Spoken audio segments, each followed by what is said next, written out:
Hi friends, റെസൂസ് life സ്റ്റൈലിലേക്ക് എല്ലാവർക്കും സ്വാഗതം. നല്ലൊരു മഴയായിരുന്നു. മഴയിൽ കുളിച്ചു നിൽക്കുന്ന വഴുതനയാണ് നിങ്ങളിവിടെ കാണുന്നത്. ഒത്തിരി ചുവടുകൾ ഉള്ള വഴുതന പോലെ തോന്നുന്നുണ്ടല്ലേ? അതായത് ഒന്നിലധികം തൈകൾ ഉള്ളതുപോലെ. പക്ഷേ ഇത് ഒരേ ഒരു തൈയാണ് കേട്ടോ. പഴയ ഒരു തൈ, അതായത് ഒരു കൊല്ലം മുന്നേ നട്ട തൈ. അതിൽ നിന്ന് ഒത്തിരി വഴുതന ഉണ്ടായപ്പോൾ അതിൻ്റെ ചുവട് മാറി കുറച്ച് വെട്ടിമാറ്റി. അങ്ങനെ അതിൽ ഒത്തിരി ശാഖകൾ ഉണ്ടായി. അതിൽ ഉണ്ടായതാണ് ഈ വഴുതനങ്ങയൊക്കെ. കുറച്ച് വഴുതനങ്ങയ്ക്ക് നേരത്തെ നമ്മൾ അടുത്തെടുത്തിട്ടുണ്ടായിരുന്നു. അതിൻ്റെ വീഡിയോ ചാനലിൽ ഇട്ടിട്ടുണ്ടായിരുന്നു. കാണാത്തവരൊക്കെ കണ്ടു നോക്കണേ. വീഡിയോ കാണുന്നതിനൊപ്പം ചെറിയൊരു ലൈക്കൊക്കെ ആകാം. മുന്നത്തെ വീഡിയോ കാണാത്തവർക്ക് വേണമെങ്കിൽ ഞാൻ ലിങ്ക് കൊടുത്തേക്കാം. ഈ ഇടയായി മഴയായതുകൊണ്ട് തന്നെ വലിയ രീതിയിലുള്ള കീടബാധയൊന്നും ഇതിനെ ബാധിച്ചിട്ടില്ല. അല്ലെങ്കിലും ഇവിടെയുള്ള വഴുതനങ്ങൾക്കൊന്നും ഇതുവരെ കേടുപാട് നന്നായിട്ട് കണ്ടിട്ടേയില്ല. നമ്മൾ കടയിൽ നിന്നൊക്കെ വാങ്ങുന്ന വഴുതനങ്ങൾക്കൊക്കെ ഇടയ്ക്കൊക്കെ ഒരു കേടുപാട് കണ്ടിട്ടുണ്ട്. ധാരാളം പൂച്ചെടികൾ ഇതിനിടയിൽ വളർത്തിയിട്ടുണ്ട്. അതുകൊണ്ട് തന്നെ കീടങ്ങൾ വരുമ്പോൾ കൂടുതലും അതിലേക്കാണത് പോകുന്നത്. അതുകൊണ്ട് തന്നെ കീട ആക്രമണം ഒരു പരിധിവരെ കുറഞ്ഞാണ് ഇരിക്കുന്നത്. നല്ല മഴയായതുകൊണ്ട് എങ്ങും പറന്നു പോകാൻ പറ്റാതെയാണ് ആ കാക്ക ഇരിക്കുന്നത്. കണ്ടോ? നല്ലൊരു മഴയൊക്കെ കഴിഞ്ഞ് അടുത്ത ദിവസമായി കേട്ടോ. ഇന്നലെ അടുത്തതെല്ലാം ഫ്രിഡ്ജിലേക്ക് വച്ചിട്ടുണ്ടായിരുന്നു. അതൊക്കെ എടുത്ത് നമുക്ക് ഒരു കൂട്ടം ഇന്ന് ഉണ്ടാക്കാം. വെള്ള മന്ദാരമാണ് കേട്ടോ. ഇതിൻ്റെ പൂക്കൾ നിങ്ങൾ മിക്കപ്പോഴും നമ്മുടെ ചാനലിൽ കണ്ടിട്ടുണ്ടായിരിക്കും.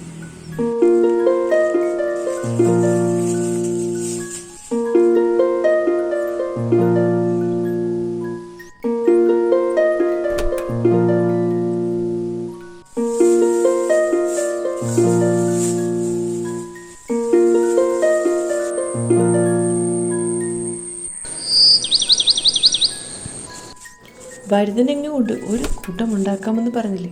അതുണ്ടാക്കാൻ ഒരു വഴുതനങ്ങ മതി കേട്ടോ. ഒരു വലിയ വഴുതനങ്ങ എടുക്കാം. നന്നായി കഴുകി വൃത്തിയാക്കിയ ശേഷം നമുക്ക് ഇഷ്ടമുള്ള ആകൃതിയിൽ അതിനെ കട്ട് ചെയ്യാവുന്നതാണ്. നമുക്ക് ഒരു സവാളയും കുറച്ച് പച്ചമുളകും ആവശ്യമുണ്ട്.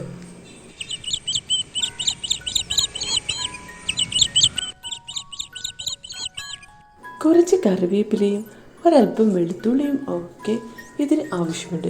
വേണമെങ്കിൽ നമുക്ക് ഇഷ്ടമുണ്ടെങ്കിൽ ഇഞ്ചിയും ചേർക്കാം. ഞാനിവിടെ ഇഞ്ചിയും എടുത്തിട്ടുണ്ട്. വഴുതനങ്ങയും കത്തിരിക്കയും നിങ്ങൾക്ക് എല്ലാവർക്കും അറിയാമായിരിക്കുമല്ലേ?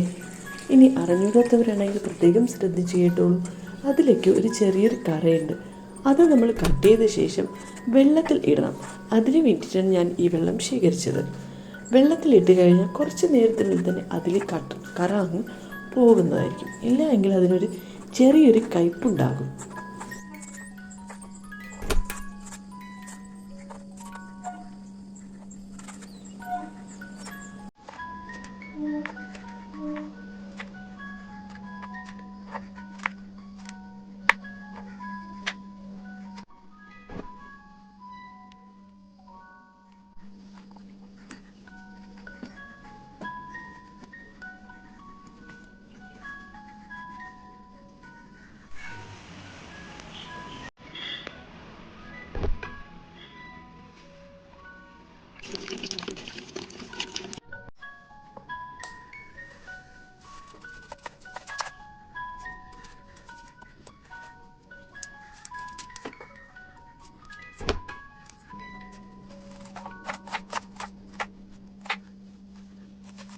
വഴുതനങ്ങയൊക്കെ അരിഞ്ഞ് നിങ്ങൾ കണ്ടല്ലോ അല്ലേ?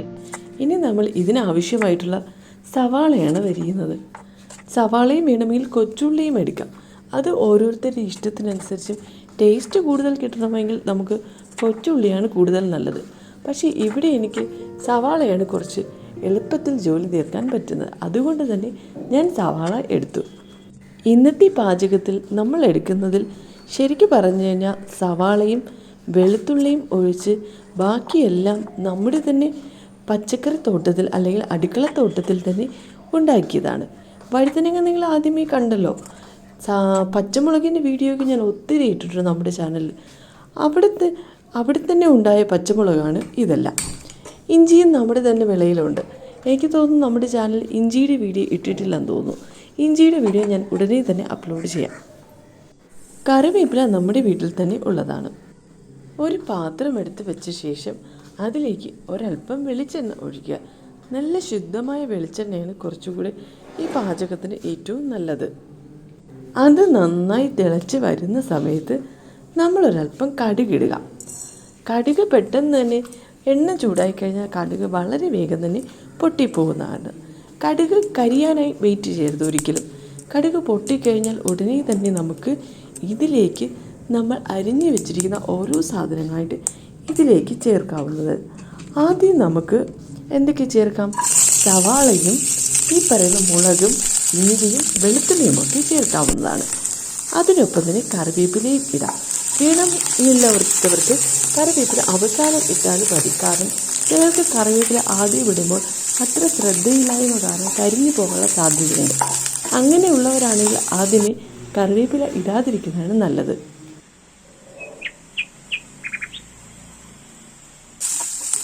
ഈ സമയത്തിനിടയിൽ തന്നെ ഇത് ചെറുതായി വാടി തുടങ്ങിയിട്ടുണ്ട്, ശ്രദ്ധിച്ചോ? ഇനി നമ്മൾ നന്നായി ഒന്ന് ഇളക്കി കൊടുക്കണം. ഇല്ലെങ്കിൽ ഇത് ചിലപ്പോൾ അടുക്കി പിടിക്കാൻ സാധ്യതയുണ്ട്. ചെറുതായി ഒന്ന് ഇളക്കി കൊടുക്കുക. അതിനുശേഷം വേണമെങ്കിൽ അടച്ചു വെച്ച് നമുക്ക് വളരെ വേഗം നമുക്ക് കുറച്ചുകൂടി തീ കൊടുത്ത് വേവിക്കാവുന്നതാണ്. ഇല്ല എങ്കിൽ കുറച്ച് കൂടുതൽ തീ കൊടുത്ത ശേഷം നല്ല രീതിയിൽ അതിന് ഇളക്കി കൊടുത്താൽ മതി. ഉള്ളി നന്നായി വെന്ത ശേഷം വഴുതനങ്ങ ഇടുന്നതാണ് കുറച്ചുകൂടി നല്ലത്. കാരണം ഉള്ളിക്കൊപ്പം തന്നെ ആദ്യമേ വഴുതനങ്ങ ഇട്ട് കഴിഞ്ഞാൽ വഴുതനങ്ങ വളരെ വേഗം വേകുകയും ഉള്ളി അതിനൊപ്പം തന്നെ വേകാതിരിക്കുന്നതായി തോന്നാം. അതുകൊണ്ട് തന്നെ ആദ്യം ഉള്ളി നന്നായി വെന്ത ശേഷം തന്നെ വഴുതനങ്ങ ഇടാൻ പ്രത്യേകം ശ്രദ്ധിക്കുക. ഇതിനൊപ്പം ആവശ്യത്തിന് ഉപ്പ് ചേർത്തിട്ടുണ്ട് കേട്ടോ. ഉപ്പ് ചേർക്കാൻ ഞാൻ പറയാൻ വിട്ടുപോയി, പക്ഷേ ഉപ്പ് ചേർത്തിട്ടുണ്ട് ഇതിനൊപ്പം. ഇനി നമ്മൾ കുറച്ച് നേരം ആവിയിൽ നന്നായി വേവിക്കുക. അതിനായി ഒരു പാത്രം എടുത്ത് അടച്ച് തന്നെ വയ്ക്കുക. ഇത് വേവുന്ന ഒരു സമയത്തിനിടയിൽ നമുക്ക് പുറത്തെ കുറച്ച് കാഴ്ചകളിലൂടെ കാണാം. നല്ല തെളിഞ്ഞ ആകാശമാണ്, കണ്ടോ? മഴയൊക്കെ മാറി നല്ല തെളിഞ്ഞ ആകാശമായി. ഇത് കണ്ടോ, ഇരുമ്പം പുളിയാണ് കേട്ടോ. നിറയെ ഉണ്ടായ ശേഷം ഇപ്പോൾ കുറച്ച് മാത്രമേ ഇപ്പോൾ മരത്തിൽ നിൽക്കുന്നുള്ളൂ. ബാക്കിയെല്ലാം അടുത്തെടുത്ത് കഴിഞ്ഞു. പുളിച്ചിക എന്നും ഇത് അറിയപ്പെടുന്നുണ്ട് കേട്ടോ. കൂടുതലും ആൾക്കാർക്ക് ഇരുമ്പം പുളി എന്നായിരിക്കും അറിയുന്നത്. ഞാൻ ഉദ്ദേശിച്ച അത്രയും വെന്തിട്ടില്ല കേട്ടോ. അതുകൊണ്ട് തന്നെ നന്നായി ഇളക്കി കൊടുത്ത ശേഷം ഒന്നുകൂടി ഞാനിതിന് അടച്ചു വയ്ക്കാനായി ശ്രമിക്കുകയാണ് കേട്ടോ.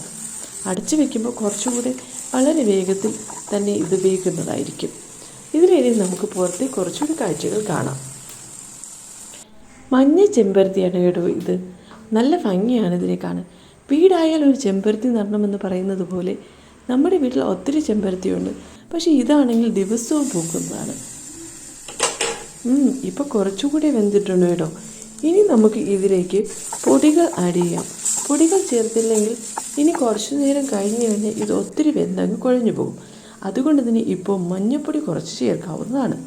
മഞ്ഞൾപ്പൊടി ചേർത്ത ശേഷം അതിലേക്ക് കുറച്ച് മല്ലിപ്പൊടി ചേർക്കാം. മല്ലിപ്പൊടി ചേർത്ത ശേഷം നന്നായി ഇതിനെ ചേർത്ത് ഇളക്കേണ്ടതാണ്. ഞാനിതിലേക്ക് മുളക് പൊടിയൊന്നും ചേർക്കുന്നില്ല. കാരണം ഇതിനകത്ത് ആവശ്യമായിട്ടുള്ള പച്ചമുളക് ഞാൻ ചേർത്തിട്ടുണ്ട്.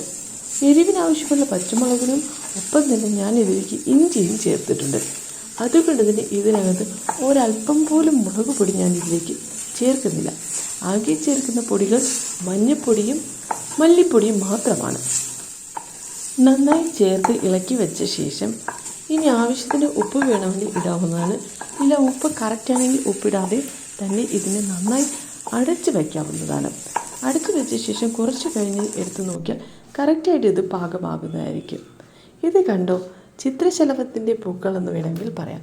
ചിത്രശലഭം പോലെയാണ് ഇതിൻ്റെ ഇലകൾ കാണുന്നത്. അതുകൊണ്ടാണ് അതിൻ്റെ പൂക്കൾ അങ്ങനെ അറിയപ്പെടുന്നത്.